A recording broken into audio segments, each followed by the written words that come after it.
how is the world looking at this disconnect between the evidence coming from the Turkish government, which is gruesome and total, with apparently a audio tape of this killing, and our president's refusal to accept it, the fact? Well, I think a lot of the world reaction has been similar to the way the world looks at President Trump from the beginning, that he is someone who values strong men. He is someone who values money, values trade relations, and tries not to cast any moral judgments, and does not want morals to get in front of business interests. I think that is the way people look at it. There's some are scratching their heads, some think it's pragmatic, but they are not looking at it as the way they traditionally have seen the United States, which tries to present itself as a champion of human rights, not always very successfully. But we're learning tonight, and the Washington Post guest can elaborate more on this, is really a new take on what happened inside the Saudi consulate behind me. We know that Jamal Khashoggi was nervous about going inside this building. That's why he'd been living in exile. He knew he'd made enemies of the powerful Saudi crown prince, Mohammed bin Salman, often referred to by his initials, MBS. He was so nervous about going inside that he told his fiancée to stay outside with his phones and to call authorities should he not come out. And he didn't come out.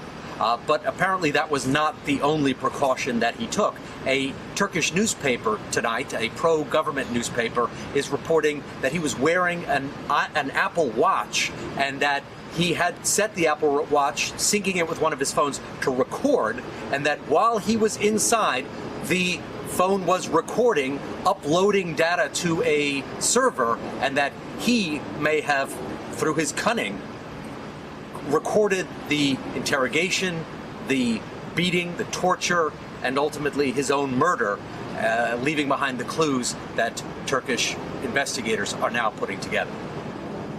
Is that the source of the recording that the Turkish government has? According to this one pro-government newspaper, which I must say has been pretty reliable, this pro-government newspaper has, throughout the past week and a half, been drip releasing information, tips about the timeline, about how 2 chartered jets arrived at Istanbul airport, how a convoy of vehicles came here to the consulate building, that they were very early on in quoting security sources saying that Khashoggi had been murdered inside. So their information has been consistent and proven out to be true and supported by other Turkish officials. It's possible that that is not where these recordings come from, but that's what they say they came from. Well, hold on there, Richard. Let me go to Ruth Marcus. What's impressed me is the way, I think thanks to your newspaper and other journalistic organizations, the American people have taken up this cause. Jamal Khashoggi is felt at this point like he's one of ours, somebody who chose to live in our country, sought refuge in our country, worked for our country, reported for our country, and we feel like a kinship with him after his death, apparently. And I wonder if anybody thought like this in that part of the world, if they knew how much of an affront we were going to take here. Well, we certainly think of Jamal Khashoggi at the Washington Post editorial page at the opinion section as one of ours. And I have to say the response of the American people, the response of our colleagues at NBC, MSNBC, and across the American media to this outrageous disappearance, and perhaps worse than disappearance, has been a really heartening aspect of a really terrible and tragic story. And I think that we know, the American people know instinctively, that people who criticize their government, whether here or abroad, are not enemies of the people, to use a phrase that people may recognize. They are acting out of love for their country. You read Jamal Khashoggi's op-eds for the Washington Post, you understand that this is a man who truly loved his country, wanted to get it on the right track, praised Mohammed bin Salman and the Saudi leadership when he thought they deserved praise, doing things like allowing women to drive or opening movie theaters, and also was fearless in criticizing them, a fearlessness that might have led to his murder. Well, President Trump has long been a vocal advocate for better relations with Saudi Arabia. In fact, Trump chose Saudi Arabia as the first stop on his first foreign trip after becoming president.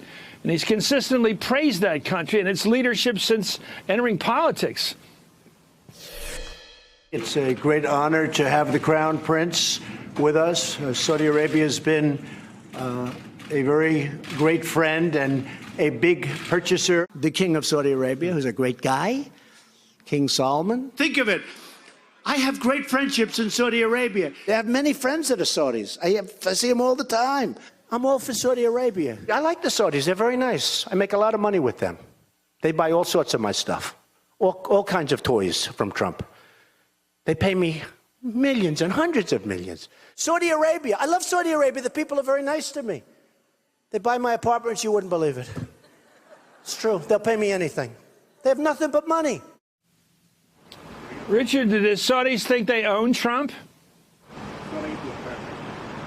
Well, they may have thought that, but I think what happened over the last couple of days here and the international reaction may prove that the Saudis, if in fact they were behind the murder or disappearance of Jamal Khashoggi, that they misread the situation.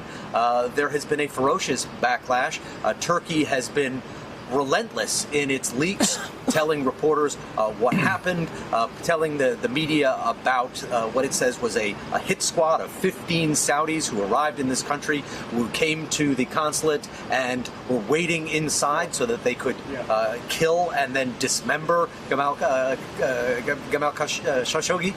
So if they thought they had Trump bought and paid for, and they thought that no one was going to react to this, then I think they were mistaken.